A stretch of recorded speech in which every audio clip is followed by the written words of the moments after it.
Good evening po. Ako po si Juliet. Naging classmate ko si Casey nung third year in high school. Transfer po ako.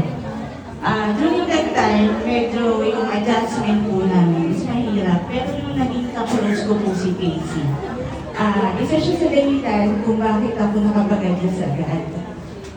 Funniest memory ko sa kanya, every time na may CAT kami, pupunta kami sa Inares, sasakay kami ng horror train. Tapos katabi ko siya.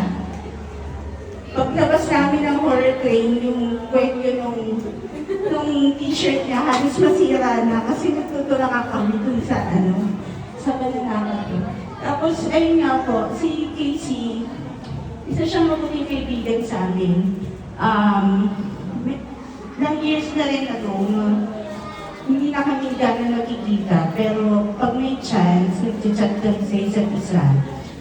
Isa dun sa nagmarka dun sa messages niya sa akin is yung pangarap niya mabilhan ng bahay yung parents niya. Nagtanong siya sa akin kasi baka daw may alam ako. Nakakatuwa kasi andun yung pangarap niya para sa pamilya niya. Tapos, nakikita ko din na lagi nang kasama out of town yung mga pamilya niya. Admirable sa kanya yun. Tapos, alam ko masaya na siya kung nasan man siya. Wala nang sakit. Mahal ka namin, Casey. Thank you so much.